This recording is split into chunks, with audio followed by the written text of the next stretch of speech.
That rainy season, and as it's been the case most of the time, parts of Accra gets flooded during the rainy season. We're actually now at Taifa Junction on the Accra Insamum Highway. This part of the road is a bit low lying, so what happened is that the water has settled here into a mini river on both sides of the highway, and it's become difficult for drivers to maneuver their way unless if your car is, or unless you're driving a truck like this one. Drivers who are using smaller cars find it very difficult. We've actually seen some vehicles broken down. We'll get some conversation with those drivers in a minute. Before we share with you the experiences of drivers on these flooded roads, a young man almost drowned during Thursday's downpour. The incident, which happened at Gbawe Zero House, right in front of the boys' hostel of Faith Montessori School, had community members making frantic efforts to rescue the man who was being washed away by the flood waters. After some time, through a collective effort, the rescuers were able to pull him out alive.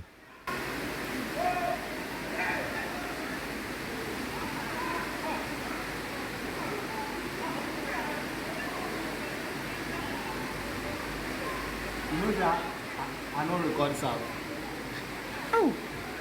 Now, here are our conversations with frustrated drivers on Accra's flooded roads. I realize that your car is broken down, and is it because of the flooding situation here? Yes, they are now checking on it, but they say it seems there's water gets into the engine.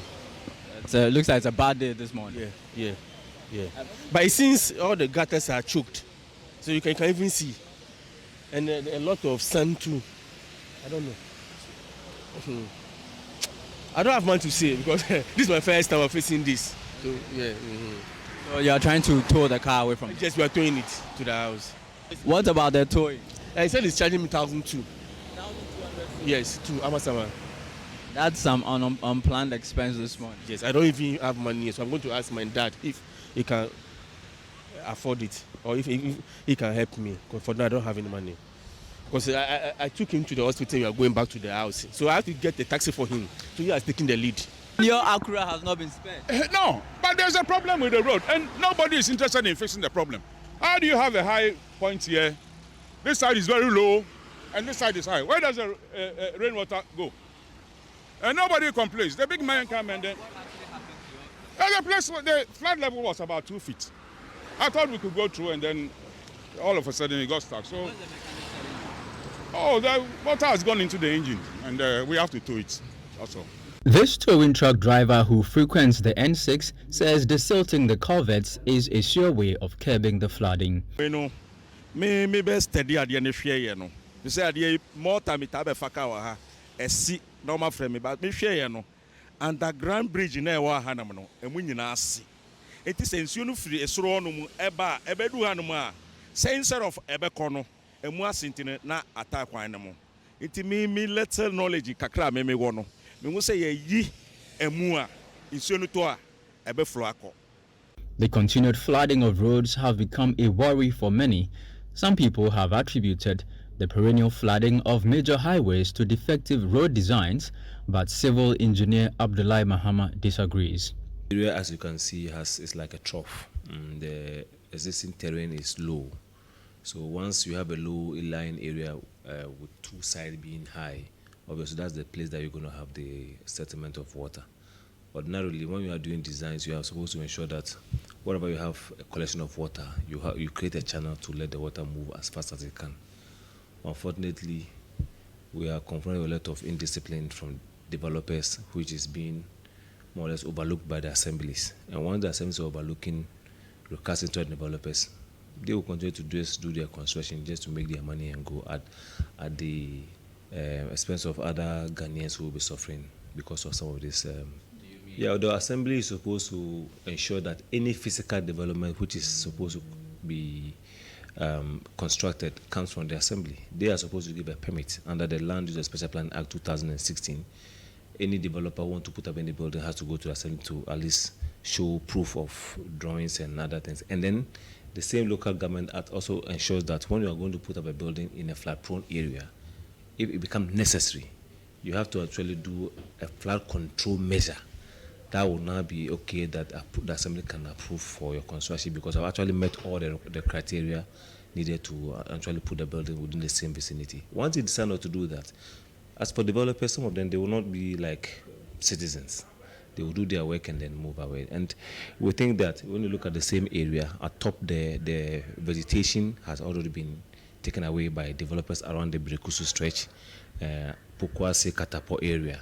And once those waters are coming down to Accra or to Taifa area, they are mixed with the granular material or the gravel. And when the water gets to this lowland, they are not moving as fast as they can. There's high deposition of silt. That goes ahead to block the culvert or the channels that have been created by the road construction. Most time, the road construction doesn't actually bring about a flood. It's adjoining facilities which may be sitting on waterway. When you go to Ofanko, the Shell filling station is at the low-lying area. Just behind the Ofanko filling station is a huge building sitting on the channel. And I've made it aware, I've told the assembly responsible to go in and get those buildings demolished. As we speak, they have not been done yet. So obviously, we're going to continue having some of these problems every year until we get some of this mess out of the system. Engineer Mahama also warns that people living in flood-prone areas should be preparing for the worst. We've not gotten there yet. The rules have just set in. You see, sometimes the ground might be very hungry because of a year of, let's say, drought or lower of the water table. Now, once the water table is dry, the earth can consume a certain amount of water. Once it becomes saturated, you have the flow on the land. And then if you, the same Citi FM, I think CCTV, 3 years ago, I made it clear that we are paving all our compounds. So let's say if 10 houses continuously, they allow infiltration of water into their soil. And let's say every house can take about 10,000 liters of water within an hour into the soil. It will not have that speed flow of water onto the road. Now, if all these 10 houses have paved their compounds, made it impervious for the water to seep through, immediately start to rain, all this water will be coming on the. It doesn't mean the road has not designed properly. It's because the factors surrounding the road has now been compromised, where you are not having water to seep through the soil, but rather flowing onto the compound, because every place is paved. As for the road, you have to pave the road so that you can have smooth riding quality. But let's say 10,000 liters of water from one house times 10, 100,000 liters within an hour will flood the road. For Citi News, my name is Charles Osukumi.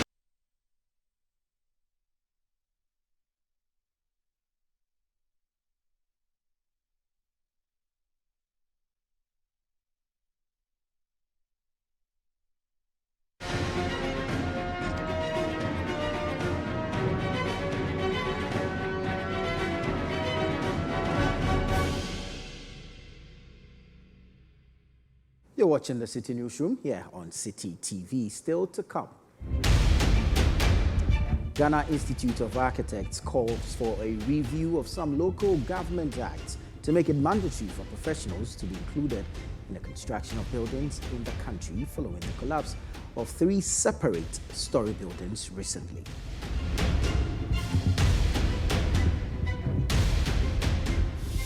We'll tell you more shortly. Do stay with us.